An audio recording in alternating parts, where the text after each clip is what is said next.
Kitab 1 Samuel. 1 Samuel pasal 1. Lahirnya Samuel. Ada seorang laki-laki dari Ramataim Sofim, dari pegunungan Efraim. Namanya Elkana bin Yeroham bin Elihu bin Tohu bin Zuf, seorang Efraim. Orang ini mempunyai dua istri, yang seorang bernama Hana dan yang lain bernama Penina. Penina mempunyai anak, tetapi Hana tidak. Orang itu dari tahun ke tahun pergi meninggalkan kotanya untuk sujud menyembah dan mempersembahkan korban kepada Tuhan semesta alam di Silo. Di sana yang menjadi imam Tuhan ialah kedua anak Eli, Hofni dan Pinehas. Pada hari Elkana mempersembahkan korban, diberikannya kepada Penina istrinya dan kepada semua anaknya yang laki-laki dan perempuan, masing-masing sebagian. Meskipun ia mengasihi Hana, ia memberikan kepada Hana hanya satu bagian, sebab Tuhan telah menutup kandungannya. Tetapi madunya selalu menyakiti hatinya supaya ia gusar, karena Tuhan telah menutup kandungannya. Demikianlah terjadi dari tahun ke tahun. Setiap kali Hana pergi ke rumah Tuhan, Penina menyakiti hati anak, sehingga ia menangis dan tidak mau makan. Lalu Elkana suaminya berkata kepadanya, "Hana, mengapa engkau menangis, dan mengapa engkau tidak mau makan? Mengapa hatimu sedih? Bukankah aku lebih berharga bagimu daripada 10 anak laki-laki?" Pada suatu kali, setelah mereka habis makan dan minum di Silo, berdirilah Hana, sedang Imam Eli duduk di kursi dekat tiang pintu bait suci Tuhan. Dan dengan hati pedih ia berdoa kepada Tuhan sambil menangis terseduh-seduh. Kemudian bernasarlah ia, katanya, "Tuhan semesta alam, jika sungguh-sungguh engkau memperhatikan sengsara hamba-Mu ini dan mengingat kepadaku dan tidak melupakan hamba-Mu ini, tetapi memberikan kepada hamba-Mu ini seorang anak laki-laki, maka aku akan memberikan dia kepada Tuhan untuk seumur hidupnya, dan pisau cukur tidak akan menyentuh kepalanya." Ketika perempuan itu terus-menerus berdoa di hadapan Tuhan, maka Eli mengamat-ngamati mulut perempuan itu. Dan karena Hana berkata-kata dalam hatinya, dan hanya bibirnya saja bergerak-gerak, tetapi suaranya tidak kedengaran, maka Eli menyangka perempuan itu mabuk. Lalu kata Eli kepadanya, "Berapa lama lagi engkau berlaku sebagai orang mabuk? Lepaskanlah dirimu daripada mabukmu." Tetapi Hana menjawab, "Bukan, tuanku. Aku seorang perempuan yang sangat bersusah hati. Anggur ataupun minuman yang memabukkan tidak kuminum, melainkan aku mencurahkan isi hatiku di hadapan Tuhan. Janganlah anggap hamba-Mu ini seorang perempuan dursila, sebab karena besarnya cemas dan sakit hati, aku berbicara demikian lama." Jawab Eli, "Pergilah dengan selamat, dan Allah Israel akan memberikan kepadamu apa yang engkau minta daripadanya." Sesudah itu berkatalah perempuan itu, "Biarlah hamba-Mu ini mendapat belas kasihan daripadamu." Lalu keluarlah perempuan itu. Ia mau makan dan mukanya tidak muram lagi. Keesokan harinya bangunlah mereka itu pagi-pagi, lalu sujud menyembah di hadapan Tuhan. Kemudian pulanglah mereka ke rumahnya di Rama. Ketika Elkana bersetubuh dengan Hana istrinya, Tuhan ingat kepadanya. Maka setahun kemudian mengandunglah Hana dan melahirkan seorang anak laki-laki. Ia menamai anak itu Samuel, sebab katanya, "Aku telah memintanya daripada Tuhan." Elkana laki-laki itu pergi dengan seisi rumahnya, mempersembahkan korban sembelihan tahunan dan korban nasarnya kepada Tuhan.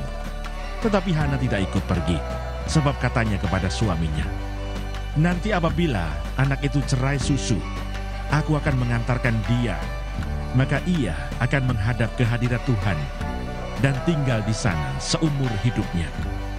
Kemudian Elkana suaminya itu berkata kepadanya, "Perbuatlah apa yang kau pandang baik, tinggallah sampai engkau menyapih dia.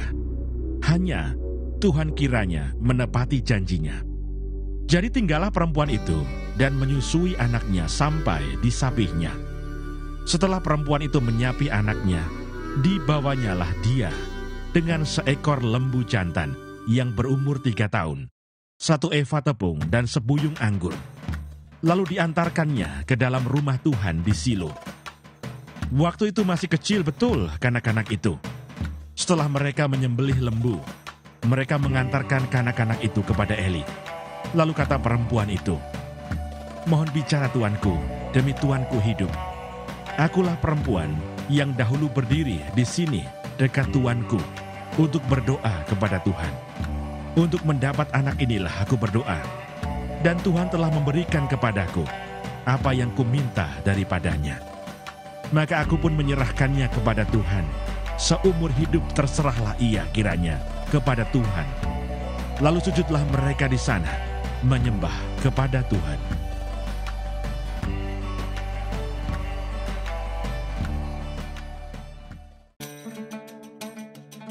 Satu Samuel pasal 2. Puji-pujian Hana.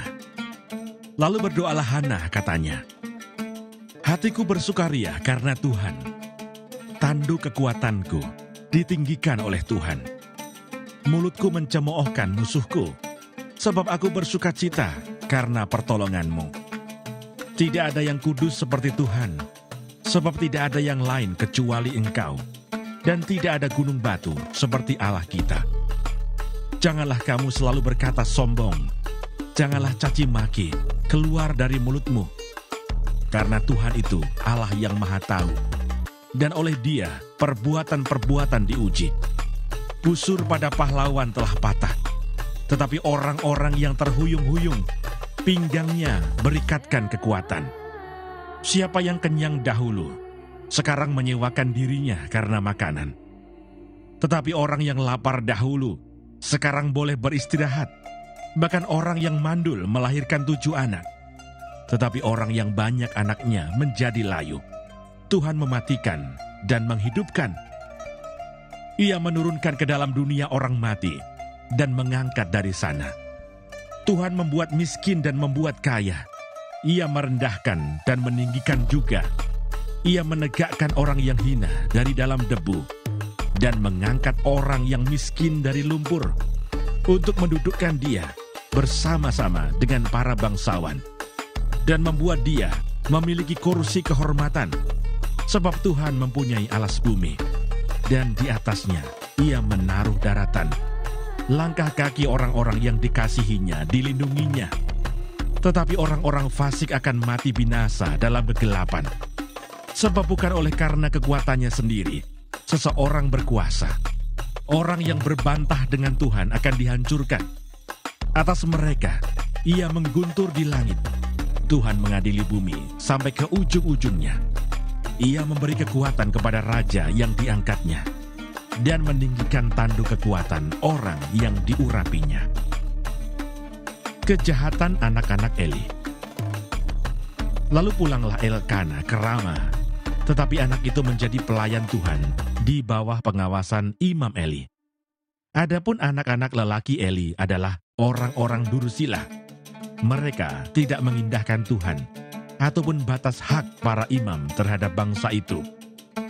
Setiap kali seseorang mempersembahkan korban sembelihan, sementara daging itu dimasak, datanglah bujang imam membawa garpu bergigi 3 di tangannya. Dan dicucukkannya ke dalam bejana, atau ke dalam kuali, atau ke dalam belanga, atau ke dalam periuk. Segala yang ditarik dengan garpu itu ke atas, diambil imam itu untuk dirinya sendiri. Demikianlah mereka memperlakukan semua orang Israel yang datang ke sana, ke Silo. Bahkan sebelum lemaknya dibakar, bujang imam itu datang, lalu berkata kepada orang yang mempersembahkan korban itu, "Berikanlah daging kepada imam untuk dipanggang, sebab ia tidak mau menerima daripadamu daging yang dimasak, hanya yang mentah saja." Apabila orang itu menjawabnya, "Bukankah lemak itu harus dibakar dahulu, kemudian barulah ambil bagimu sesuka hatimu?"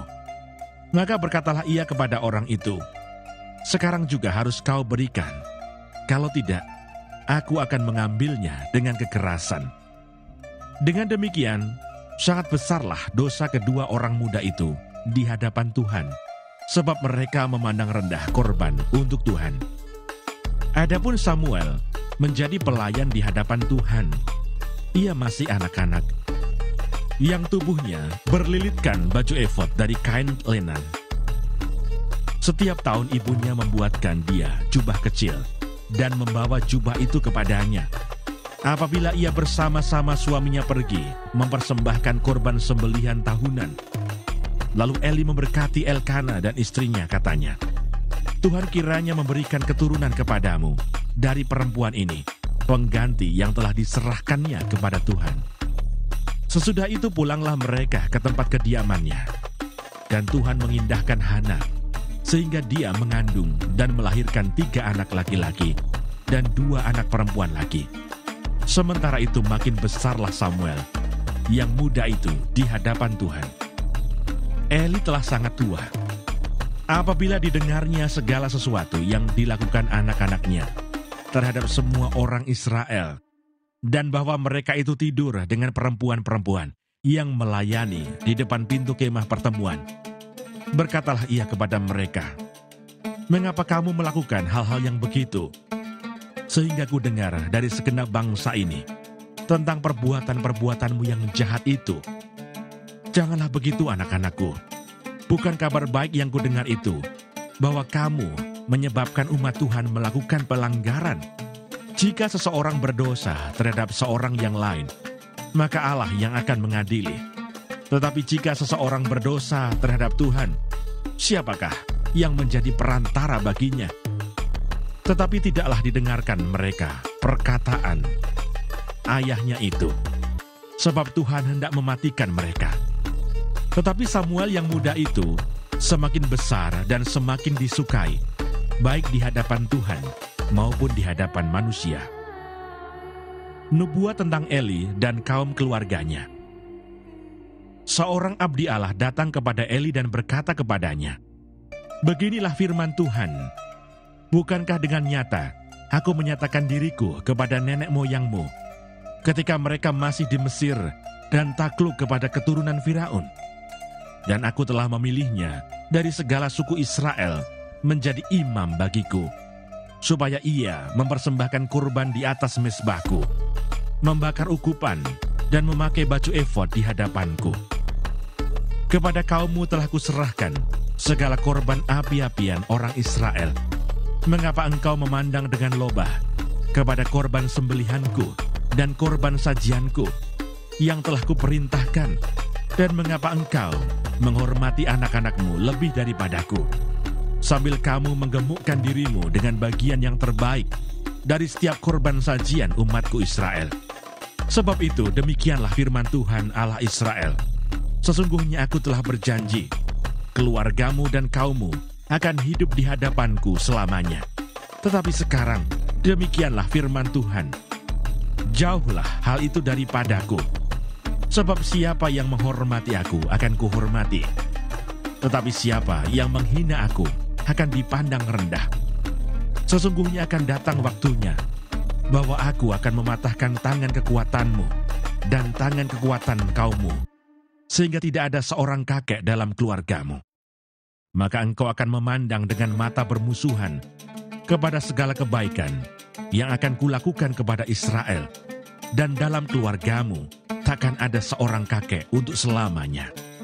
Tetapi seorang daripadamu yang tidak kulenyapkan dari lingkungan mezbahku akan membuat matamu rusak dan jiwamu merana. Segala tambahan keluargamu akan mati oleh pedang lawan. Inilah yang akan menjadi tanda bagimu, yakni apa yang akan terjadi kepada kedua anakmu itu, Hofni dan Pinehas. Pada hari yang sama, keduanya akan mati, dan aku akan mengangkat bagiku seorang imam kepercayaan yang berlaku sesuai dengan hatiku dan jiwaku, dan aku akan membangunkan baginya keturunan yang teguh setia, sehingga ia selalu hidup di hadapan orang yang kuurapi.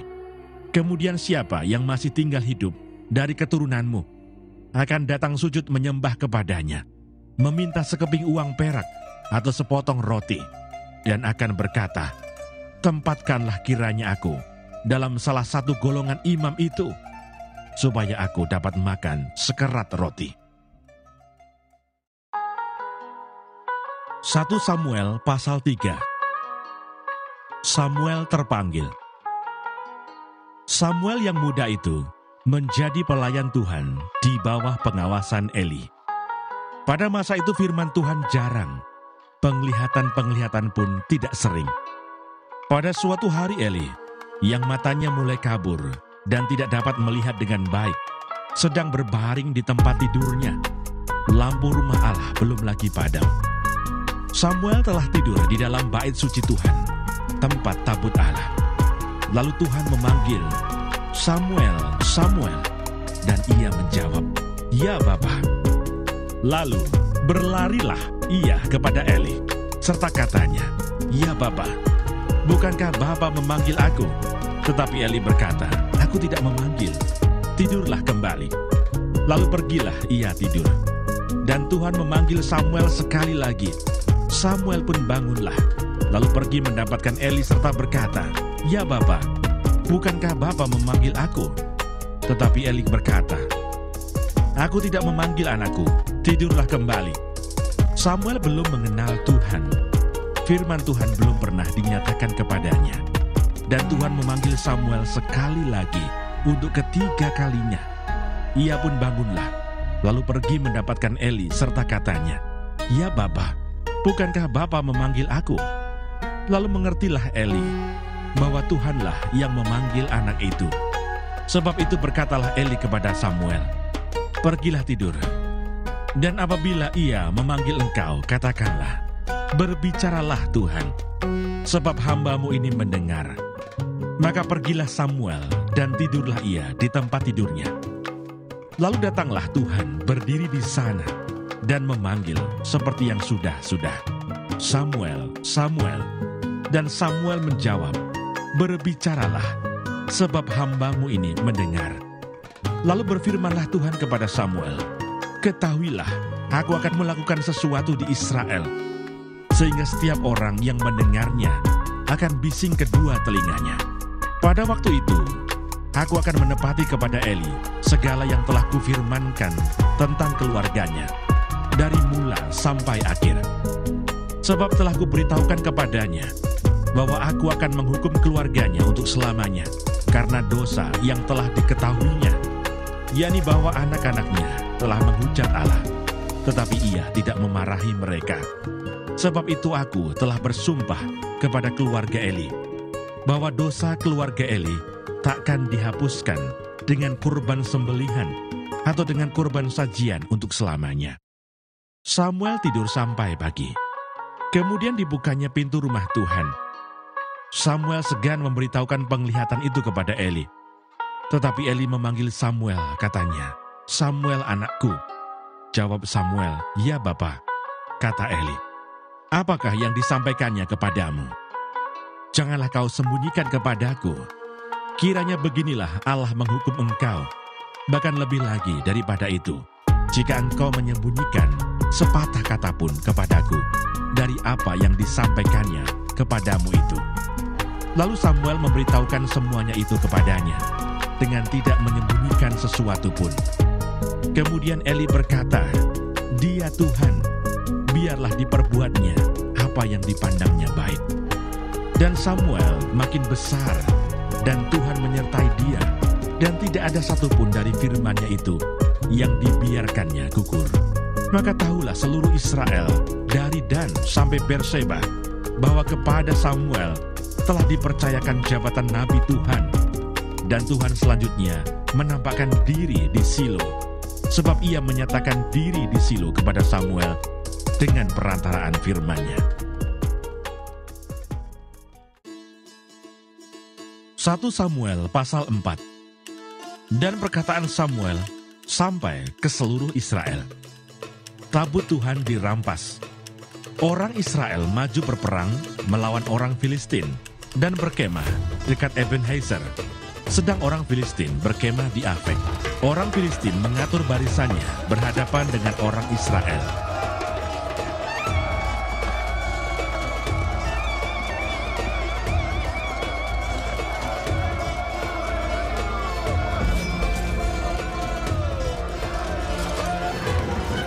Ketika pertempuran menghebat, terpukullah kalah orang Israel oleh orang Filistin yang menewaskan kira-kira 4.000 orang di medan pertempuran itu.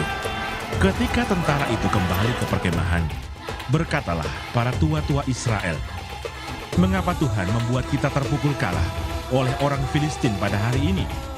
Marilah kita mengambil dari Silo tabut perjanjian Tuhan, supaya ia datang ke tengah-tengah kita dan melepaskan kita dari tangan musuh kita." Kemudian bangsa itu menyuruh orang ke Silo. Lalu mereka mengangkat dari sana tabut perjanjian Tuhan semesta alam yang bersemayam di atas para kerub. Kedua anak Eli, Hofni dan Pinehas, ada di sana dekat tabut perjanjian Allah itu.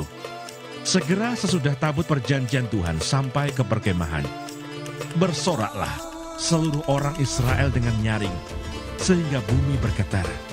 Dan orang Filistin yang mendengar bunyi sorak itu berkata, "Apakah bunyi sorak yang nyaring di perkemahan orang Ibrani itu?" Ketika diketahui mereka bahwa tabut Tuhan telah sampai ke perkemahan itu, ketakutanlah orang Filistin, sebab kata mereka, Allah mereka telah datang ke perkemahan itu. Dan mereka berkata, "Celakalah kita, sebab seperti itu belum pernah terjadi dahulu.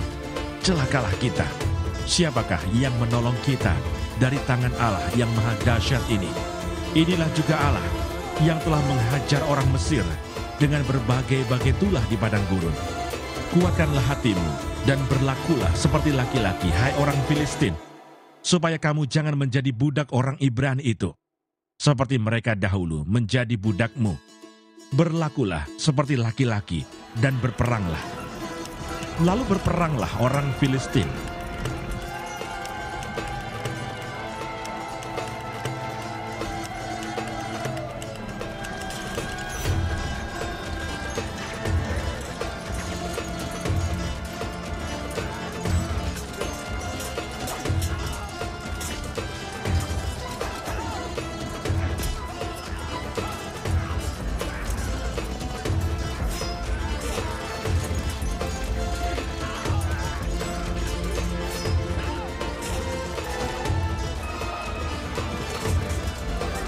Sehingga orang Israel terpukul kalah.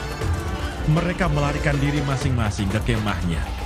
Amatlah besar kekalahan itu. Dari pihak Israel, gugur 30.000 orang pasukan berjalan kaki. Lagi pula tabut Allah dirampas, dan kedua anak Eli, Hofni dan Pinehas, tewas. Seorang dari suku Benyamin lari dari barisan pertempuran. Dan pada hari itu juga, ia sampai ke Silo dengan pakaian terkoyak-koyak dan dengan tanah di kepalanya. Ketika ia sampai, Eli sedang duduk di kursi di tepi jalan menunggu-nunggu, sebab hatinya berdebar-debar karena tabut Allah itu. Ketika orang itu masuk ke kota dan menceritakan kabar itu, berteriaklah seluruh kota itu. Ketika Eli mendengar bunyi teriakan itu, bertanyalah ia, "Keributan apakah itu?" Lalu bersegeralah orang itu mendapatkan Eli dan memberitahukannya kepadanya. Eli sudah 98 tahun umurnya dan matanya sudah bular, sehingga ia tidak dapat melihat lagi. Kata orang itu kepada Eli, "Aku datang dari medan pertempuran. Baru hari ini aku melarikan diri dari medan pertempuran." Kata Eli, "Bagaimana keadaannya, anakku?" Jawab pembawa kabar itu, "Orang Israel melarikan diri dari hadapan orang Filistin. Kekalahan yang besar telah diderita oleh rakyat. Lagi pula kedua anakmu, Hofni dan Pinehas, telah tewas, dan tabut Allah sudah dirampas." Ketika disebutnya tabut Allah itu, jatuhlah Eli telentang dari kursi di sebelah pintu gerbang. Batang lehernya patah, dan ia mati, sebab telah tua dan gemuk orangnya. 40 tahun lamanya, ia memerintah sebagai hakim atas orang Israel. Adapun menantunya perempuan, istri Pinehas, sudah hamil tua. Ketika didengarnya kabar itu, bahwa tabut Allah telah dirampas, dan mertuanya laki-laki, serta suaminya telah mati, duduklah ia berlutut, lalu bersalin, sebab ia kedatangan sakit beranak. Ketika ia hampir mati, berkatalah perempuan-perempuan yang berdiri di dekatnya, janganlah takut, sebab engkau telah melahirkan seorang anak laki-laki." Tetapi ia tidak menjawab dan tidak memperhatikannya. Ia menamai anak itu Ikabod, katanya, "Telah lenyap kemuliaan dari Israel, karena tabut Allah sudah dirampas, dan karena mertuanya dan suaminya." Katanya, "Telah lenyap kemuliaan dari Israel, sebab tabut Allah telah dirampas."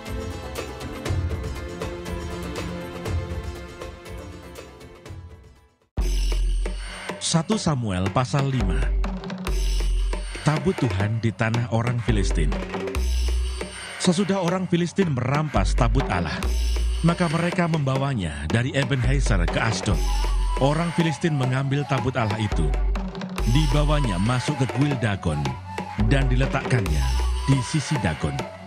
Ketika orang-orang Asdod bangun pagi-pagi pada keesokan harinya, tampaklah Dagon terjatuh dengan mukanya ke tanah di hadapan tabut Tuhan. Lalu mereka mengambil Dagon dan mengembalikannya ke tempatnya. Tetapi ketika keesokan harinya mereka bangun pagi-pagi, tampaklah Dagon terjatuh dengan mukanya ke tanah di hadapan tabut Tuhan. Tetapi kepala Dagon dan kedua belah tangannya terpenggal dan terpelanting ke ambang pintu. Hanya badan Dagon itu yang masih tinggal. Itulah sebabnya para imam Dagon dan semua orang yang masuk ke dalam kuil Dagon tidak menginjak ambang pintu rumah Dagon yang di Asdod sampai hari ini.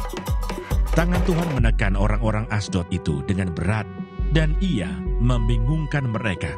Ia menghajar mereka dengan borok-borok, baik Asdod maupun daerahnya. Ketika dilihat orang-orang Asdod bahwa demikian halnya, berkatalah mereka, "Tabut Allah Israel tidak boleh tinggal pada kita, sebab tangannya keras melawan kita dan melawan Dagon, Allah kita." Sebab itu mereka memanggil berkumpul kepadanya semua raja kota orang Filistin dan berkata, "Apakah yang akan kita lakukan dengan tabut Allah Israel itu?" Lalu kata mereka, "Tabut Allah Israel harus dipindahkan ke Gad." Jadi mereka memindahkan tabut Allah Israel itu ke sana. Tetapi setelah mereka memindahkannya, maka tangan Tuhan mendatangkan kegemparan yang sangat besar atas kota itu. Ia menghajar orang-orang kota itu, anak-anak dan orang dewasa, sehingga timbul borok-borok pada mereka. Lalu mereka mengantarkan tabut Allah itu ke Ekron. Tetapi sesampai tabut Allah itu di Ekron, berteriaklah orang Ekron itu demikian, "Mereka memindahkan tabut Allah Israel itu kepada kita, untuk mematikan kita dan bangsa kita." Sebab itu mereka memanggil berkumpul semua raja kota orang Filistin itu dan berkata, "Antarkanlah tabut Allah Israel itu, biarlah itu kembali ke tempatnya, supaya jangan dimatikannya kita dan bangsa kita. Sebab di seluruh kota itu ada kegemparan maut. Tangan Allah menekan orang-orang di sana dengan sangat berat. Orang-orang yang tidak mati dihajar dengan borok-borok, sehingga teriakan kota itu naik ke langit."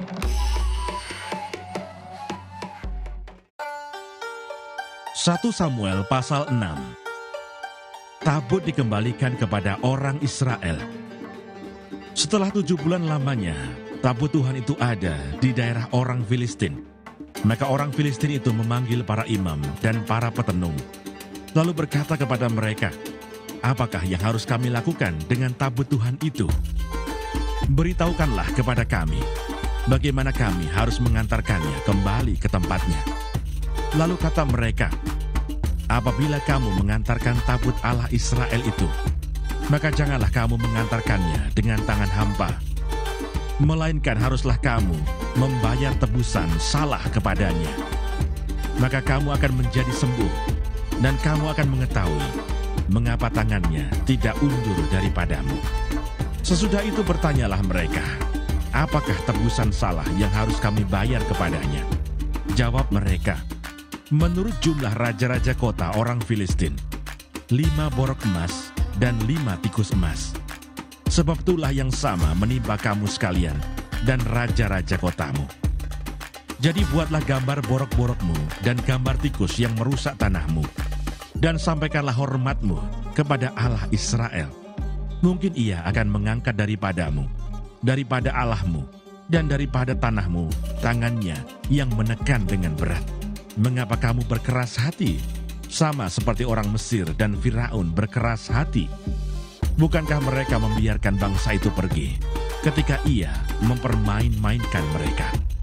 Oleh sebab itu ambillah dan siapkanlah sebuah kereta baru dengan 2 ekor lembu yang menyusui, yang belum pernah kena kuk. Pasanglah kedua lembu itu pada kereta, tetapi bawalah anak-anaknya kembali ke rumah, supaya jangan mengikutinya lagi. Kemudian ambillah tabut Tuhan, muatkanlah itu ke atas kereta, dan letakkanlah benda-benda emas yang harus kamu bayar kepadanya sebagai tebusan salah ke dalam suatu peti di sisinya, dan biarkanlah tabut itu pergi. Perhatikanlah, apabila tabut itu mengambil jalan ke daerahnya, ke Bet-Semes, maka dialah itu yang telah mendatangkan malapetaka yang hebat ini kepada kita. Dan jika tidak, maka kita mengetahui bahwa bukanlah tangannya yang telah menimpa kita. Kebetulan saja hal itu terjadi kepada kita. Demikianlah diperbuat orang-orang itu. Mereka mengambil 2 ekor lembu yang menyusui, dipasangnya pada kereta, tetapi anak-anaknya ditahan di rumah. Mereka meletakkan tabut Tuhan ke atas kereta, juga peti berisi tikus-tikus emas dan gambar benjol-benjol mereka. Lembu-lembu itu langsung mengikuti jalan yang ke Bet-Semes, melalui satu jalan raya, sambil menguak dengan tidak menyimpang ke kanan atau ke kiri. Sedang raja-raja kota orang Filistin itu berjalan di belakangnya sampai ke daerah Bet-Semes. Orang-orang Bet-Semes sedang menuai gandum di lembah. Ketika mereka mengangkat muka, maka tampaklah kepada mereka tabut itu. Lalu bersukacitalah mereka melihatnya. Kereta itu sampai ke ladang Yosua, orang Bet-Semes itu, dan berhenti di sana. Di sana ada batu besar. Mereka membelah kayu kereta itu, dan mereka mempersembahkan lembu-lembu sebagai korban bakaran kepada Tuhan. Orang-orang suku Lewi menurunkan tabut Tuhan dengan peti yang ada di sebelahnya, yang di dalamnya ada benda-benda emas itu, lalu menaruhnya di atas batu besar itu. Dan pada hari itu, orang-orang Bet-Semes mempersembahkan korban bakaran dan korban sembelihan kepada Tuhan. Ketika kelima raja kota orang Filistin melihat hal itu, pulanglah mereka ke Ekron pada hari itu juga. Inilah benjol-benjol emas yang dibayar orang Filistin kepada Tuhan sebagai tebusan salah. Dari Asdod 1, dari Gaza 1, dari Askelon 1, dari Gad 1, dari Ekron 1. Lagi tikus-tikus emas menurut jumlah segala kota orang Filistin kepunyaan kelima raja kota itu, baik kota-kota yang berkubu maupun dusun-dusun sekitarnya, dan batu besar yang di atasnya diletakkan mereka tabut Tuhan di ladang Yosua, orang Bet-Semes itu, adalah saksi sampai hari ini. Dan ia membunuh beberapa orang Bet-Semes karena mereka melihat ke dalam tabut Tuhan. Ia membunuh 70 orang dari rakyat itu. Rakyat itu berkabung karena Tuhan telah menghajar mereka dengan dahsyatnya. Dan orang-orang Bet-Semes berkata, "Siapakah yang tahan berdiri di hadapan Tuhan, Allah yang kudus ini? Kepada siapakah ia akan berangkat meninggalkan kita?" Lalu mereka mengirim utusan kepada penduduk Kiryat Yearim dengan pesan, "Orang Filistin telah mengembalikan tabut Tuhan. Datanglah dan angkutlah itu kepadamu."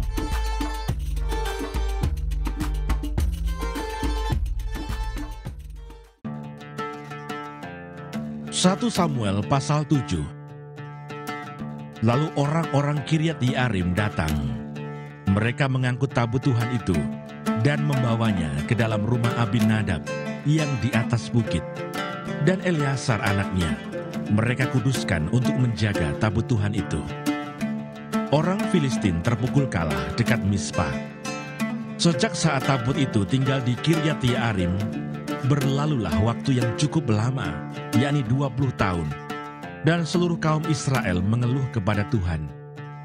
Lalu berkatalah Samuel kepada seluruh kaum Israel demikian, Jika kamu berbalik kepada Tuhan dengan segenap hati, maka jauhkanlah para allah asing dan para asitoret dari tengah-tengahmu, dan tujukan hatimu kepada Tuhan, dan beribadahlah hanya kepadanya. Maka ia akan melepaskan kamu dari tangan orang Filistin. Kemudian orang-orang Israel menjauhkan para Baal dan para Asitoret, dan beribadah hanya kepada Tuhan. Lalu berkatalah Samuel, kumpulkanlah segenap orang Israel ke Mispa, maka aku akan berdoa untuk kamu kepada Tuhan. Setelah berkumpul di Mispa, mereka menimba air dan mencurahkannya di hadapan Tuhan. Mereka juga berpuasa pada hari itu dan berkata di sana, kami telah berdosa kepada Tuhan. Dan Samuel menghakimi orang Israel di Mispa. Ketika didengar orang Filistin bahwa orang Israel telah berkumpul di Mispa, majulah raja-raja kota orang Filistin mendatangi orang Israel. Serta didengar orang Israel demikian, maka ketakutanlah mereka terhadap orang Filistin. Lalu kata orang Israel kepada Samuel, janganlah berhenti berseru bagi kami kepada Tuhan Allah kita, supaya ia menyelamatkan kami dari tangan orang Filistin itu. Sesudah itu Samuel mengambil seekor anak domba yang menyusu, lalu mempersembahkan seluruhnya kepada Tuhan sebagai korban bakaran. Dan ketika Samuel berseru kepada Tuhan bagi orang Israel, maka Tuhan menjawab dia. Sedang Samuel mempersembahkan korban bakaran itu, majulah orang Filistin berperang melawan orang Israel.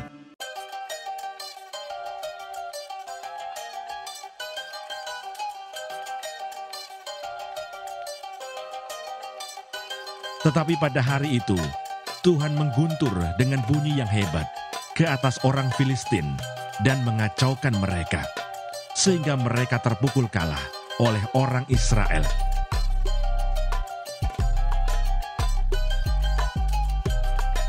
Keluarlah orang-orang Israel dari Mispa, mengejar orang Filistin itu, dan memukul mereka kalah sampai hilir Betkar.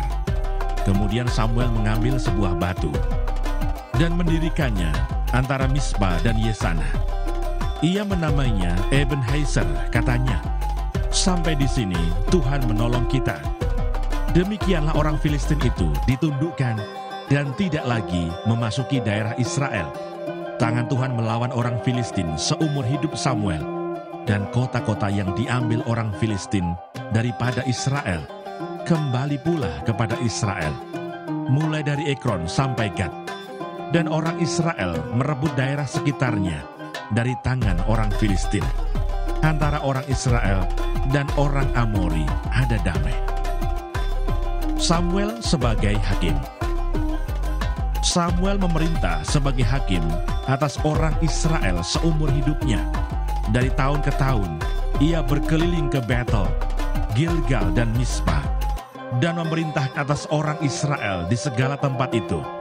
Lalu ia kembali ke Rama, sebab di sanalah rumahnya, dan di sanalah ia memerintah atas orang Israel, dan di sana ia mendirikan mezbah bagi Tuhan.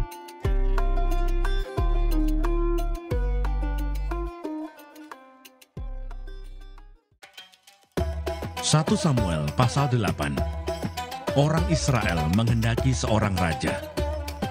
Setelah Samuel menjadi tua, diangkatnyalah anak-anaknya laki-laki menjadi hakim atas orang Israel. Nama anaknya yang sulung ialah Yoel, dan nama anaknya yang kedua ialah Abia. Keduanya menjadi hakim di Beersheba. Tetapi anak-anaknya itu tidak hidup seperti ayahnya. Mereka mengejar laba, menerima suap, dan memutarbalikkan keadilan. Sebab itu berkumpullah semua tua-tua Israel. Mereka datang kepada Samuel di Rama dan berkata kepadanya, engkau sudah tua, dan anak-anakmu tidak hidup seperti engkau.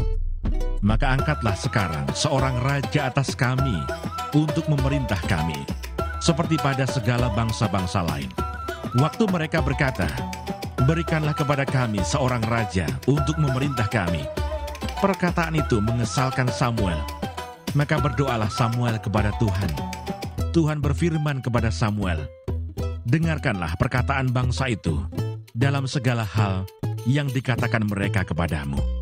Sebab bukan engkau yang mereka tolak, tetapi akulah yang mereka tolak, supaya jangan aku menjadi raja atas mereka. Tepat seperti yang dilakukan mereka kepadaku, sejak hari aku menuntun mereka keluar dari Mesir sampai hari ini, yakni meninggalkan dagu dan beribadah kepada Allah lain. Demikianlah juga dilakukan mereka kepadamu. Oleh sebab itu dengarkanlah permintaan mereka.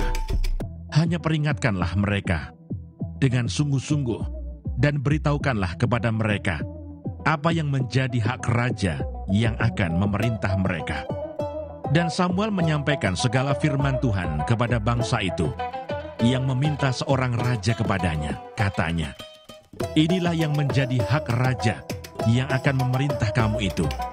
Anak-anakmu laki-laki akan diambilnya dan dipekerjakannya pada keretanya dan pada kudanya, dan mereka akan berlari di depan keretanya. Ia akan menjadikan mereka kepala pasukan 1.000 dan kepala pasukan 50. Mereka akan membacak ladangnya dan mengerjakan penuaian baginya. Senjata-senjatanya dan perkakas keretanya akan dibuat mereka. Anak-anakmu perempuan akan diambilnya sebagai juru campur rempah-rempah, juru masak dan juru makanan. Selanjutnya dari ladangmu, kebun anggurmu, dan kebun zaitunmu akan diambilnya yang paling baik, dan akan diberikannya kepada pegawai-pegawainya. Dari gandummu dan hasil kebun anggurmu akan diambilnya 1/10, dan akan diberikannya kepada pegawai-pegawai istananya, dan kepada pegawai-pegawainya yang lain. Budak-budakmu laki-laki, dan budak-budakmu perempuan, ternakmu yang terbaik, dan keledai-keledaimu akan diambilnya dan dipakainya untuk pekerjaannya. Dari kambing dombamu akan diambilnya 1/10, dan kamu sendiri akan menjadi budaknya. Pada waktu itu, kamu akan berteriak karena rajamu yang kamu pilih itu. Tetapi Tuhan tidak akan menjawab kamu pada waktu itu. Tetapi bangsa itu menolak mendengarkan perkataan Samuel, dan mereka berkata, tidak, harus ada raja atas kami. Maka kami pun akan sama seperti segala bangsa-bangsa lain. Raja kami akan menghakimi kami dan memimpin kami dalam perang. Samuel mendengar segala perkataan bangsa itu dan menyampaikannya kepada Tuhan. Tuhan berfirman kepada Samuel, dengarkanlah permintaan mereka, dan angkatlah seorang raja bagi mereka. Kemudian berkatalah Samuel kepada orang-orang Israel itu, pergilah masing-masing ke kotanya.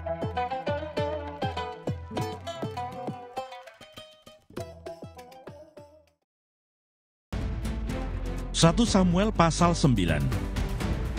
Saul diurapi menjadi raja. Ada seorang dari daerah Benyamin, namanya Kis bin Abiel bin Seror bin Bekorat bin Avia, seorang suku Benyamin, seorang yang berada. Orang ini ada anaknya laki-laki, namanya Saul, seorang muda yang elok rupanya. Tidak ada seorang pun dari antara orang Israel yang lebih elok daripadanya. Dari bahu ke atas, ia lebih tinggi daripada setiap orang sebangsanya.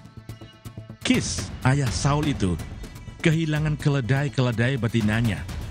Sebab itu berkatalah Kis kepada Saul anaknya, ambillah salah seorang bujang, bersiaplah dan pergilah mencari keledai-keledai itu. Lalu mereka berjalan melalui pegunungan Efraim. Juga mereka berjalan melalui tanah Salisa, tetapi tidak menemuinya. Kemudian mereka berjalan melalui tanah Sahalim, tetapi keledai-keledai itu tidak ada. Kemudian mereka berjalan melalui tanah Benyamin, tetapi tidak menemuinya. Ketika mereka sampai ke tanah Suf, berkatalah Saul kepada bujangnya yang bersama-sama dengan dia, mari kita pulang. Nanti ayahku tidak lagi memikirkan keledai-keledai itu, tetapi khawatir mengenai kita. Tetapi orang ini berkata kepadanya, tunggu, di kota ini ada seorang abdi Allah, seorang yang terhormat. Segala yang dikatakannya pasti terjadi. Marilah kita pergi ke sana sekarang juga. Mungkin ia dapat memberitahukan kepada kita tentang perjalanan yang kita tempuh ini?" Jawab Saul kepada bujangnya itu, "Tetapi kalau kita pergi, apakah yang kita bawa kepada orang itu? Sebab roti di kantong kita telah habis, dan tidak ada pemberian untuk dibawa kepada abdi Allah itu. Apakah yang ada pada kita?" Jawab bujang itu pula kepada Saul, "Masih ada padaku 1/4 shikal perak. Itu dapat aku berikan kepada abdi Allah itu. Maka ia akan memberitahukan kepada kita tentang perjalanan kita." Dahulu di antara orang Israel, apabila seseorang pergi menanyakan petunjuk Allah, ia berkata begini, "Mari kita pergi kepada pelihat." Sebab nabi yang sekarang ini disebutkan dahulu pelihat. Kemudian berkatalah Saul kepada bujangnya itu, "Pikiranmu itu baik, mari kita pergi." Maka pergilah mereka ke kota, ke tempat abdi Allah itu. Ketika mereka naik jalan pendakian ke kota itu, mereka bertemu dengan gadis-gadis yang keluar hendak menimba air.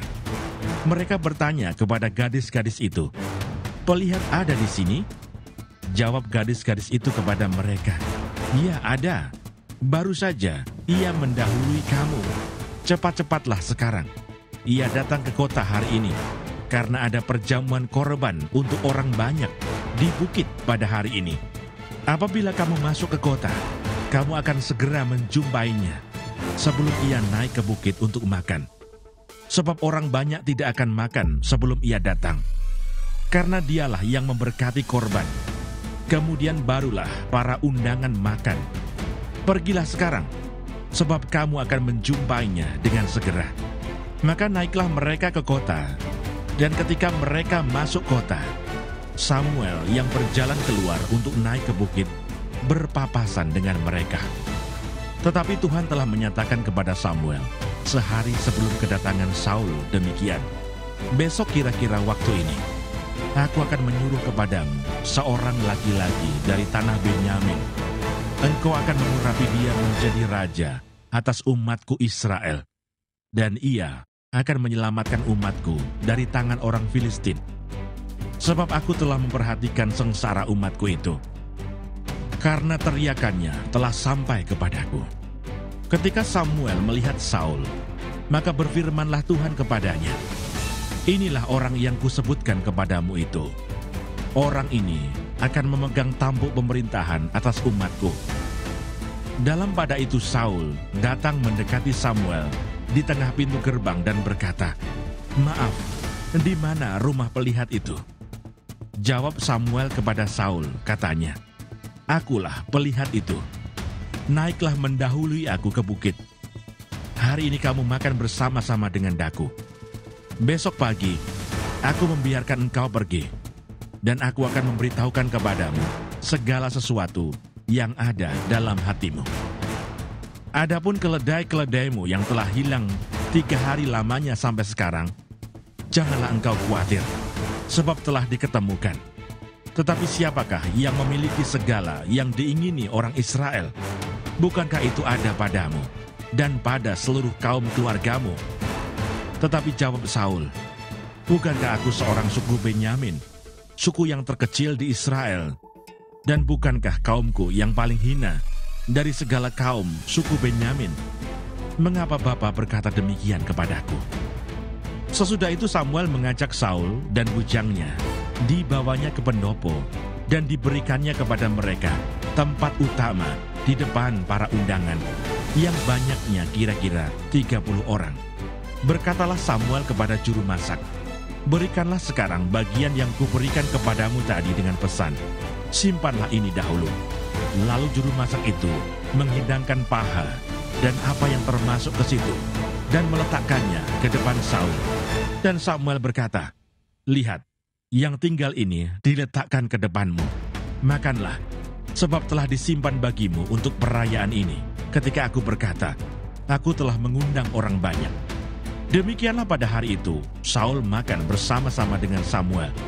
Sesudah itu turunlah mereka dari bukit ke kota, dan Samuel bercakap-cakap dengan Saul di atas sotoh.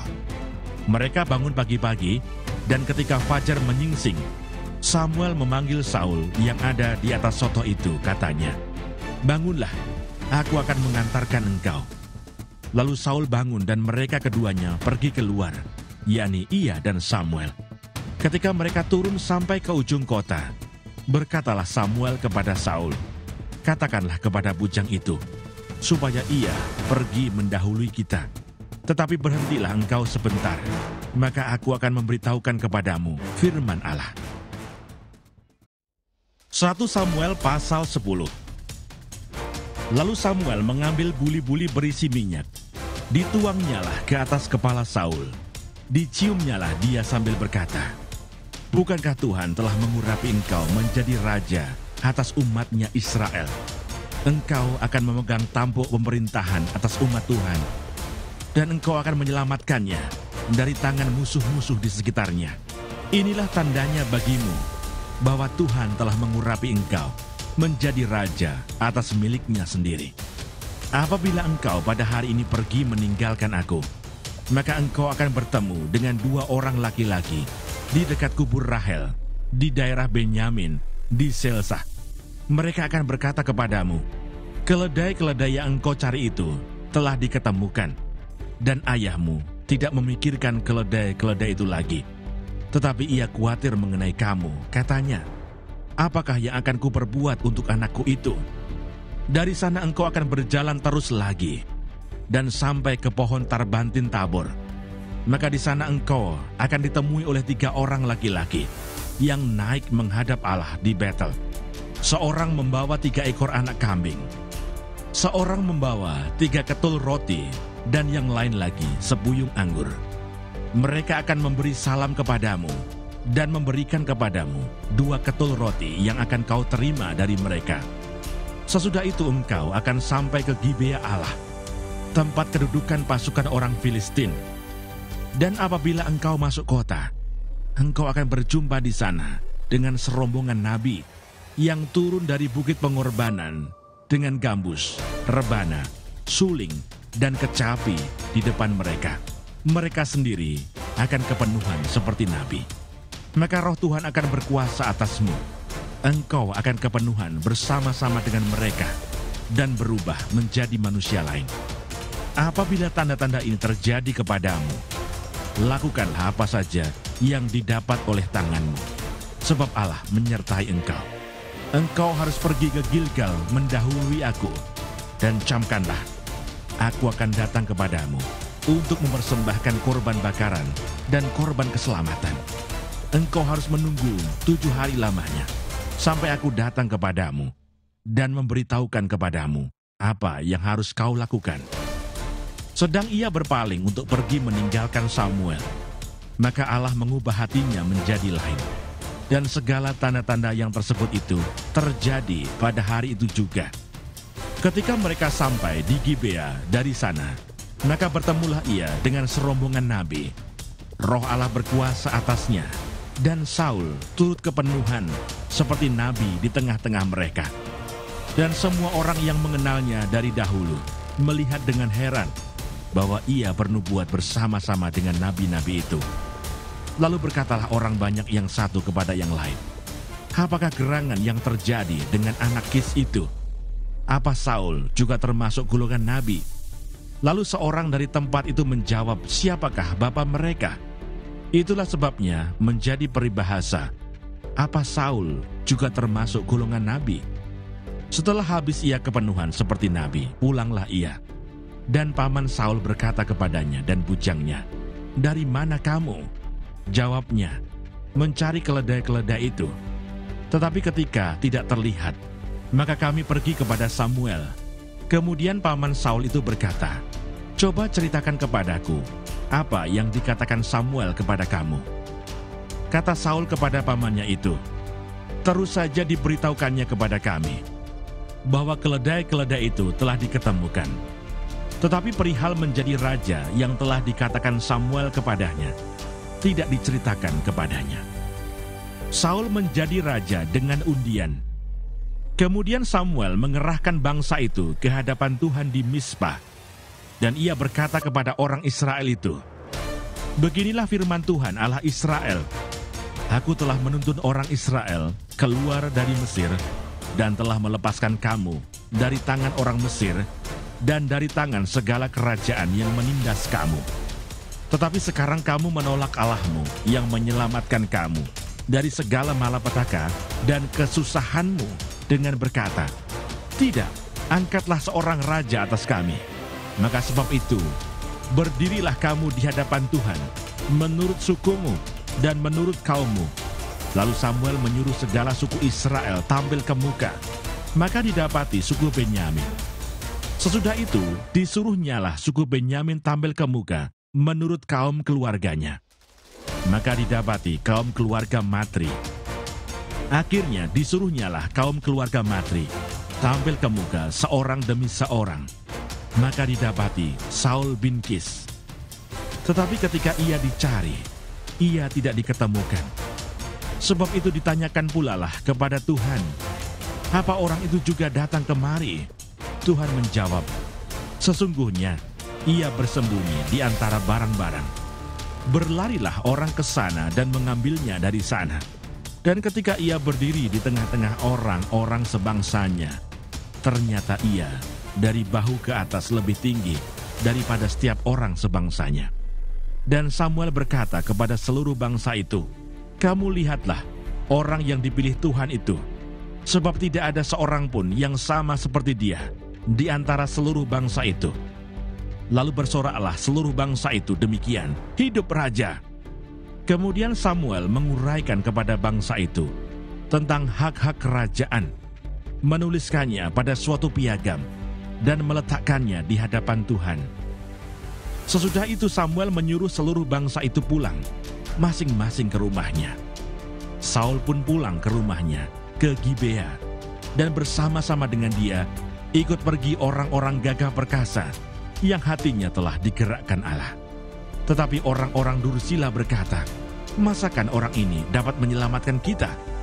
Mereka menghina dia dan tidak membawa persembahan kepadanya. Tetapi ia pura-pura tuli.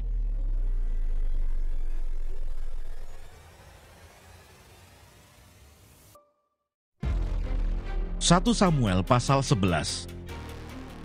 Saul menyelamatkan Yabes. Maka Nahas orang Amon itu bergerak maju dan berkemah mengepung Yabes Gilead. Lalu berkatalah semua orang Yabes itu kepada Nahas, "Adakanlah perjanjian dengan kami, maka kami akan takluk kepadamu." Tetapi Nahas orang Amon itu berkata kepada mereka, "Dengan syarat inilah, aku akan mengadakan perjanjian dengan kamu, bahwa tiap mata kananmu akan kucungkil. Dengan demikian aku mendatangkan malu kepada segenap orang Israel." Para tua-tua Yabes berkata kepadanya, "Berilah kelonggaran kepada kami 7 hari lamanya, supaya kami mengirim utusan ke seluruh daerah Israel. Dan jika tidak ada seorang pun yang menyelamatkan kami, maka kami akan keluar menyerahkan diri kepadamu." Ketika para utusan itu sampai di Gibea Saul dan menyampaikan hal itu kepada bangsa itu, menangislah bangsa itu dengan suara nyaring. Saul baru saja datang dari padang dengan berjalan di belakang lembunya, dan ia bertanya, "Ada apa dengan orang-orang itu sehingga mereka menangis?" Mereka menceritakan kepadanya kabar orang-orang Yabes itu. Ketika Saul mendengar kabar itu, maka berkuasalah roh Allah atas dia, dan menyala-nyalalah amarahnya dengan sangat. Diambilnyalah sepasang lembu, dipotong-potongnya. Lalu potongan-potongan itu dikirimkannya ke seluruh daerah Israel dengan perantaraan utusan. Pesannya, siapa yang tidak maju mengikuti Saul dan mengikuti Samuel, lembu-lembunya akan diperlakukan juga demikian. Lalu Tuhan mendatangkan ketakutan kepada bangsa itu, sehingga majulah mereka serentak. Ketika Saul memeriksa barisan mereka di Besek, maka ada 300.000 orang Israel dan 30.000 orang Yehuda. Kepada para utusan yang datang itu dikatakan, "Beginilah kamu katakan kepada orang-orang Yabes Gilead, besok pada waktu panas teriknya, matahari akan datang bagimu penyelamatan." Ketika para utusan kembali dan memberitahukan hal itu kepada orang-orang Yabes, bersukacitalah mereka.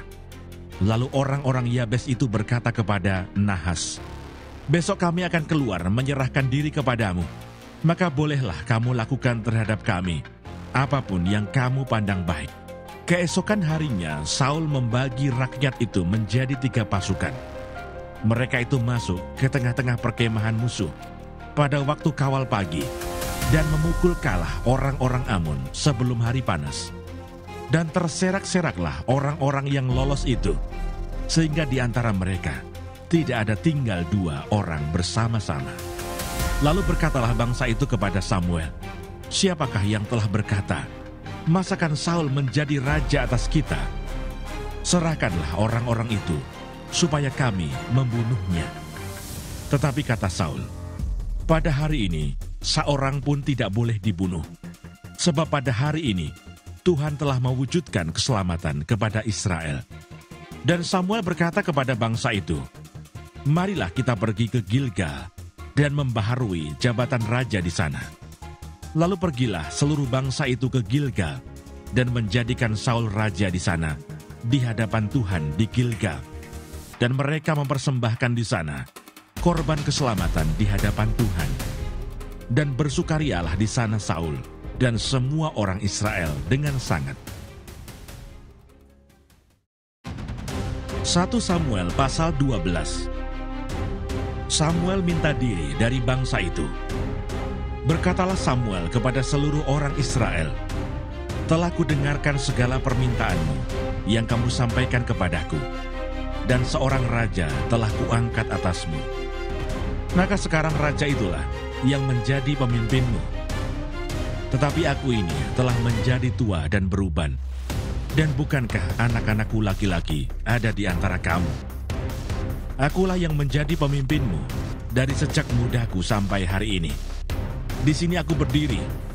Berikanlah kesaksian menentang aku di hadapan Tuhan dan di hadapan orang yang diurapinya. Lembu siapakah yang telah kuambil?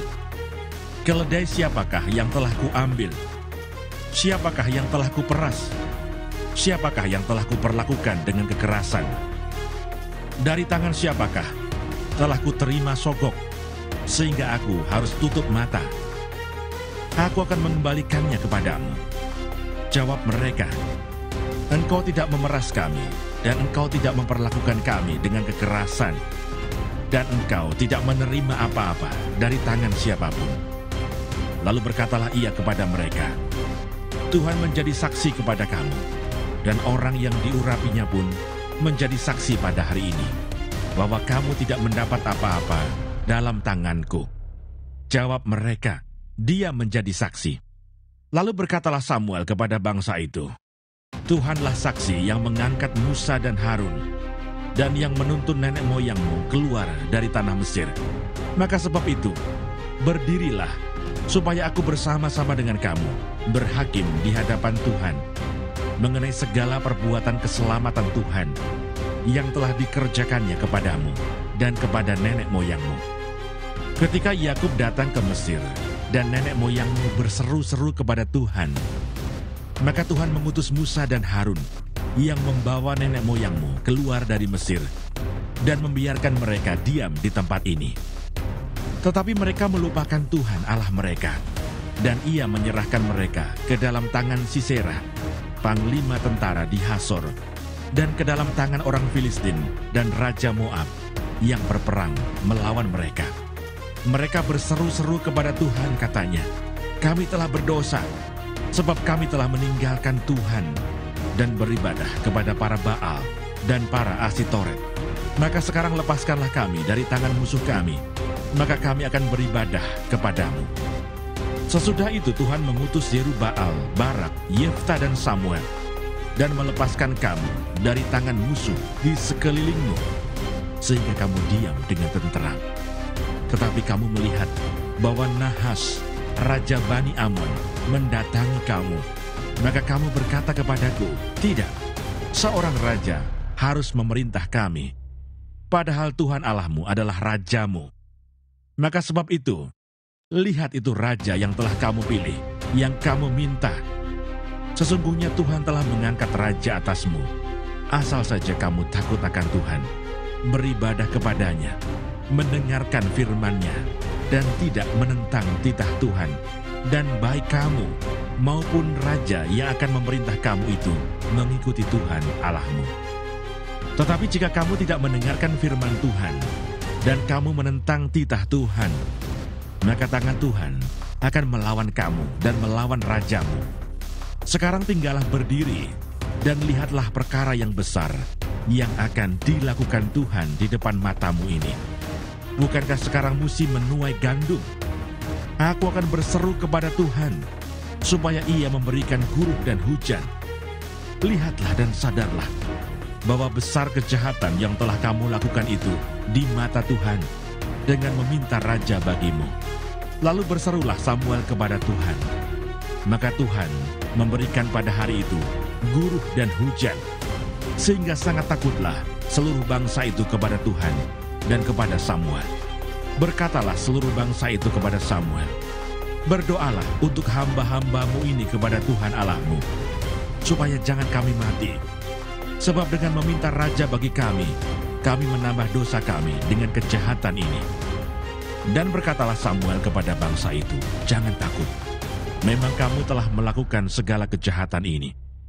Tetapi janganlah berhenti mengikuti Tuhan, melainkan beribadahlah kepada Tuhan dengan segenap hatimu.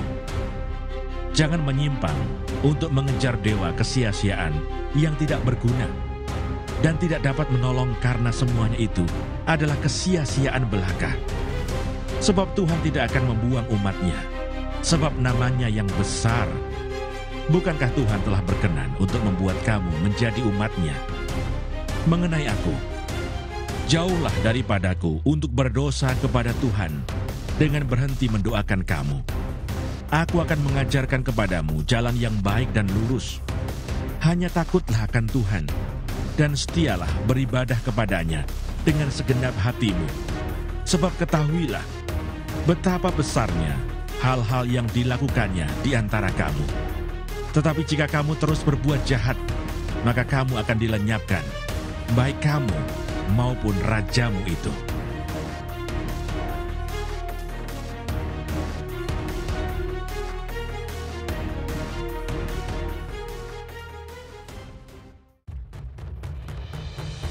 Satu Samuel pasal 13. Ketidaktaatan Saul waktu orang Filistin datang menyerang. Saul berumur sekian tahun ketika ia menjadi raja. 2 tahun ia memerintah atas Israel. Saul memilih 3.000 orang dari antara orang Israel. 2.000 orang ada bersama-sama dengan Saul di Mikmas dan di pegunungan Betel. Sedang 1.000 orang ada bersama-sama dengan Yonatan di Gibea Benyamin. Tetapi selebihnya dari rakyat itu disuruhnya pulang masing-masing ke kemahnya. Yonatan memukul kalah pasukan pendudukan orang Filistin yang ada di Geba. Dan hal itu terdengar oleh orang Filistin. Karena itu Saul menyuruh meniup sangkakala di seluruh negeri. Sebab pikirnya, biarlah orang Ibrani mendengarnya. Demikianlah seluruh orang Israel mendengar kabar bahwa Saul telah memukul kalah pasukan pendudukan orang Filistin. Dan dengan demikian, orang Israel dibenci oleh orang Filistin. Kemudian dikerahkanlah rakyat itu untuk mengikuti Saul ke Gilgal. Adapun orang Filistin telah berkumpul untuk berperang melawan orang Israel dengan 3.000 kereta, 6.000 orang pasukan berkuda, dan pasukan berjalan kaki sebanyak pasir di tepi laut. Mereka bergerak maju dan berkemah di Mikmas di sebelah timur Bet-Awen.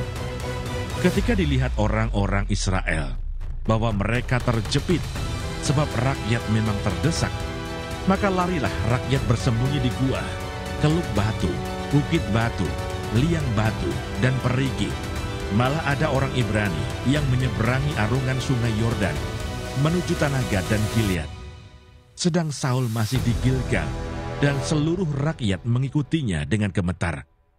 Ia menunggu 7 hari lamanya sampai waktu yang ditentukan Samuel. Tetapi ketika Samuel tidak datang ke Gilgal, mulailah rakyat itu berserak-serak meninggalkan dia. Sebab itu Saul berkata, "Bawalah kepadaku korban bakaran dan korban keselamatan itu." Lalu ia mempersembahkan korban bakaran. Baru saja ia habis mempersembahkan korban bakaran, Maka tampaklah Samuel datang. Saul pergi menyongsongnya untuk memberi salam kepadanya. Tetapi kata Samuel, "Apa yang telah kau perbuat?" Jawab Saul, "Karena aku melihat rakyat itu berserak-serak meninggalkan aku, dan engkau tidak datang pada waktu yang telah ditentukan. Padahal orang Filistin telah berkumpul di Mikmas. Maka pikirku, sebentar lagi orang Filistin akan menyerang aku di Gilgal.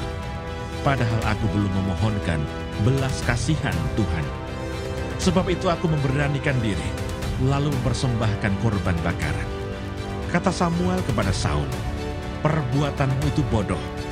Engkau tidak mengikuti perintah Tuhan Allahmu yang diperintahkannya kepadamu. Sebab sedianya Tuhan mengokohkan kerajaanmu atas orang Israel untuk selama-lamanya. Tetapi sekarang kerajaanmu tidak akan tetap. Tuhan telah memilih seorang yang berkenan di hatinya, dan Tuhan telah menunjuk dia menjadi raja atas umatnya, karena engkau tidak mengikuti apa yang diperintahkan Tuhan kepadamu." Kemudian berangkatlah Samuel dan pergi dari Gilgal ke Gibea Benyamin. Tetapi Saul memeriksa barisan rakyat yang ada bersama-sama dengan dia itu, kira-kira 600 orang banyaknya. Saul dan Yonatan anaknya dan rakyat yang ada bersama-sama dengan mereka tinggal di Geba Benyamin, sedang orang Filistin berkemah di Mikmas. Maka keluarlah orang-orang penjara dari perkemahan orang Filistin dalam 3 gerombolan. Gerombolan yang satu mengambil jalan ke Ofra, ke daerah Shual. Gerombolan yang kedua mengambil jalan ke Bet-horon, dan gerombolan yang satu lagi mengambil jalan ke perbatasan yang menghadap ke lembah Seboim, arah ke padang gurun. Seorang tukang besi tidak terdapat di seluruh negeri Israel, sebab orang Filistin berkata, "Jangan-jangan orang Ibrani membuat pedang atau tombak."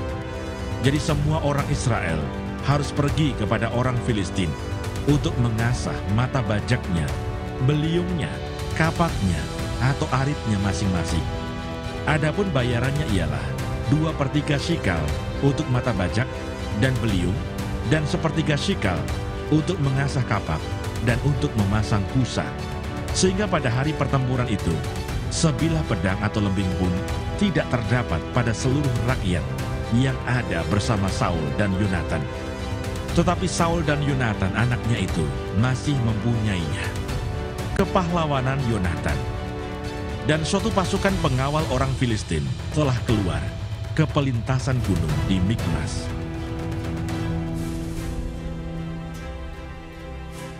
Satu Samuel pasal 14. Pada suatu hari, Yonatan bin Saul berkata kepada bujang pembawa senjatanya, "Mari kita menyeberang ke dekat pasukan pengawal orang Filistin yang di sebelah sana."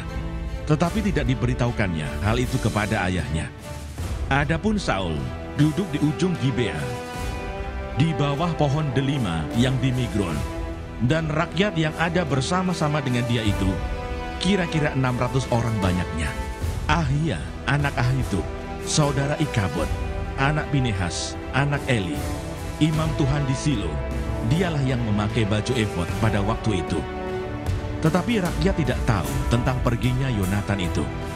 Di antara pelintasan-pelintasan bukit yang dicoba Yonatan menyeberanginya ke arah pasukan pengawal orang Filistin, ada ujung bukit batu di sebelah sini dan ada ujung bukit batu di sebelah sana. Yang satu bernama Boses, yang lain bernama Seni. Ujung yang satu berdiri di sebelah utara, di tentangan Mikmas, yang lain di sebelah selatan, di tentangan Geba. Berkatalah Yonatan kepada bujang pembawa senjatanya itu, "Mari kita menyeberang ke dekat pasukan pengawal orang-orang yang tidak bersunat ini. Mungkin Tuhan akan bertindak untuk kita. Sebab bagi Tuhan tidak sukar untuk menolong, baik dengan banyak orang maupun dengan sedikit orang." Lalu jawab pembawa senjatanya itu kepadanya, "Lakukanlah niat hatimu itu. Sungguh aku sepakat." Kata Yonatan, "Perhatikan, kita menyeberang ke dekat orang-orang itu dan memperlihatkan diri kepada mereka. Apabila kata mereka kepada kita begini, 'Berhentilah sampai kami datang padamu,' maka kita tinggal berdiri di tempat kita dan tidak naik mendapatkan mereka. Tetapi apabila kata mereka begini, naiklah kemari, maka kita akan naik. Sebab kalau demikian, Tuhan telah menyerahkan mereka ke dalam tangan kita. Itulah tandanya bagi kita." Ketika mereka keduanya memperlihatkan diri kepada pasukan pengawal orang Filistin, berkatalah orang Filistin itu, "Lihat, orang-orang Ibrani keluar dari lobang-lobang tempat mereka bersembunyi." Orang-orang dari pasukan pengawal itu berseru kepada Yonatan dan pembawa senjatanya, katanya, "Naiklah kemari, maka kami akan menghajar kamu." Lalu kata Yonatan kepada pembawa senjatanya, "Naiklah mengikuti aku, sebab Tuhan telah menyerahkan mereka ke dalam tangan orang Israel." Maka naiklah Yonatan merangkak ke atas dengan diikuti oleh pembawa senjatanya. Orang-orang itu tewas, terparang oleh Yonatan, sedang pembawa senjatanya membunuh mereka dari belakang. Kekalahan yang pertama ini, yang ditimbulkan Yonatan dan pembawa senjatanya itu, besarnya kira-kira 20 orang dalam jarak kira-kira setengah alur dari sepembajakan ladang. Lalu timbullah kegentaran di perkemahan, di padang, dan di antara seluruh rakyat. Juga pasukan pengawal dan penjara-penjara itu gentar, dan bumi gemetar, sehingga menjadi kegentaran yang dari Allah.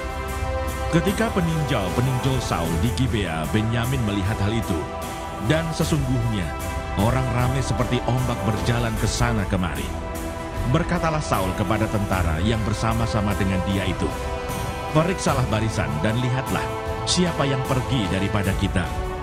Mereka memeriksa barisan, dan ternyata Yonatan dan pembawa senjatanya tidak ada. Lalu kata Saul kepada Ahia, "Bawalah baju efod kemari." Karena pada waktu itu dialah yang memakai baju efod di antara orang Israel. Tetapi sedang Saul berbicara kepada imam itu, maka kian lama, kian bertambahlah keributan di perkemahan orang Filistin. Sehingga Saul berkata pula kepada imam itu, "Biarlah." Kemudian berkumpullah Saul dan seluruh rakyat yang bersama-sama dengan dia itu. Dan ketika mereka sampai ke tempat pertempuran, tampaklah setiap orang menikam temannya dengan pedang, suatu huru-hara yang sangat besar. Lagi pula orang-orang Ibrani yang telah lama tinggal pada orang Filistin, dan yang telah ikut maju dalam tentara mereka, mereka juga berbalik untuk bergabung dengan orang-orang Israel yang ada bersama-sama dengan Saul dan Yonatan. Bahkan ketika semua orang Israel yang telah bersembunyi di pegunungan Efraim mendengar bahwa orang Filistin telah lari, orang-orang itu pun bergabung dengan mereka dalam pertempuran. Demikianlah Tuhan menyelamatkan orang Israel pada hari itu. Pertempuran itu meluas sampai lewat Bet Awen. Yonatan dibebaskan dari kutuk. Ketika orang-orang Israel terdesak pada hari itu, Saul menyuruh rakyat mengucapkan kutuk, katanya, "Terkutuklah orang yang memakan sesuatu sebelum matahari terbenam, dan sebelum aku membalas dendam terhadap musuhku. Sebab itu tidak ada seorang pun dari rakyat yang memakan sesuatu." Dan seluruh orang itu sampailah ke suatu hutan, dan di sana ada madu di tanah. Ketika rakyat sampai ke hutan itu, tampaklah ada di sana madu meleleh, tetapi tidak ada seorang pun yang mencedokkannya ke mulutnya dengan tangan, sebab rakyat takut kepada sumpah itu. Tetapi Yonatan tidak mendengar bahwa ayahnya telah menyuruh rakyat bersumpah. Ia mengulurkan tongkat yang ada di tangannya dan mencelupkan ujungnya ke dalam sarang madu. Kemudian ia mencedokkan ke mulutnya dengan tangan. Lalu matanya menjadi terang lagi. Dan seorang dari rakyat berbicara, katanya, "Ayahmu telah menyuruh rakyat bersumpah dengan bersungguh-sungguh," katanya, "Terkutuklah orang yang memakan sesuatu pada hari ini, sebab itu rakyat letih lesu." Lalu kata Yonatan, "Ayahku mencelakakan negeri. Coba lihat bagaimana terangnya mataku setelah aku merasai sedikit dari madu ini. Apalagi jika sekiranya rakyat pada hari ini boleh makan dengan bebas dari jarahan musuhnya yang telah didapatnya. Tetapi sekarang tidaklah besar kekalahan di antara orang Filistin." Dan pada hari itu mereka memukul kalah orang Filistin dari Mikmas sampai ke Ayalon. Rakyat sudah sangat letih lesu, sebab itu rakyat menyambar jarahan. Mereka mengambil kambing domba, lembu, dan anak lembu. menyembelihnya begitu saja di atas tanah dan memakannya dengan darahnya. Lalu diberitahukanlah kepada Saul demikian, "Lihat, rakyat berdosa terhadap Tuhan dengan memakannya dengan darahnya." Dan ia berkata, "Kamu berbuat khianat. Gulingkanlah sekarang juga sebuah batu besar kemari." Kata Saul pula, "Berserak-seraklah di antara rakyat, dan katakan kepada mereka, setiap orang harus membawa lembunya atau dombanya kepadaku. Sembelihlah itu di sini, maka kamu boleh memakannya. Tetapi janganlah berdosa terhadap Tuhan dengan memakannya dengan darahnya." Lalu setiap orang dari seluruh rakyat membawa serta pada malam itu lembunya, dan mereka menyembelihnya di sana. Saul mendirikan mezbah bagi Tuhan. Inilah mezbah yang mula-mula sekali didirikannya bagi Tuhan. Lagi kata Saul, "Marilah kita pada malam ini mengejar orang Filistin dan menjarahi mereka sampai fajar menyingsing. Dan janganlah kita biarkan hidup seorang pun dari mereka." Jawab mereka itu, "Perbuatlah apa yang kau pandang baik." Tetapi imam berkata, "Marilah kita dahulu tampil menghadap Allah di sini." Saul bertanya kepada Allah, "Bolehkah aku mengejar orang Filistin itu? Akan kau serahkankah mereka ke dalam tangan orang Israel?" Tetapi pada hari itu, ia tidak menjawab Saul. Lalu kata Saul, "Datanglah kemari, kamu segala pemuka rakyat, berusahalah mengetahui apa sebab dosa ini terjadi pada hari ini. Sebab demi Tuhan yang hidup, yang menyelamatkan orang Israel, sekalipun itu disebabkan oleh Yonatan anakku, maka ia pasti akan mati." Tetapi seorang pun dari seluruh rakyat tidak ada yang menjawabnya. Kemudian berkatalah ia kepada seluruh orang Israel, "Kamu berdiri di sebelah yang satu, dan aku serta anakku Yonatan akan berdiri di sebelah yang lain." Lalu jawab rakyat kepada Saul, "Perbuatlah apa yang kau pandang baik." Lalu berkatalah Saul, "Ya Tuhan Allah Israel, mengapa engkau tidak menjawab hambamu pada hari ini? Jika kesalahan itu ada padaku atau pada anakku Yonatan, ya Tuhan Allah Israel, tunjukkanlah kiranya Urim. Tetapi jika kesalahan itu ada pada umatmu Israel, tunjukkanlah Tumim." Lalu didapati Yonatan dan Saul, tetapi rakyat itu terluput. Kata Saul, "Buanglah undi antara aku dan anakku Yonatan." Lalu didapati Yonatan. Kata Saul kepada Yonatan, "Beritahukanlah kepadaku apa yang telah kau perbuat." Lalu Yonatan memberitahukan kepadanya, katanya, "Memang aku telah merasai sedikit madu dengan ujung tongkat yang ada di tanganku. Aku bersedia untuk mati." Kata Saul, "Beginilah kiranya Allah menghukum aku, bahkan lebih lagi daripada itu.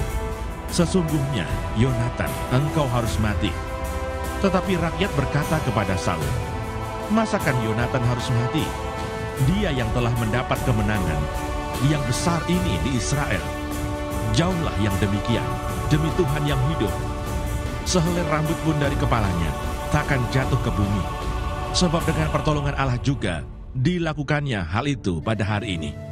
Demikianlah rakyat membebaskan Yonatan, sehingga ia tidak harus mati.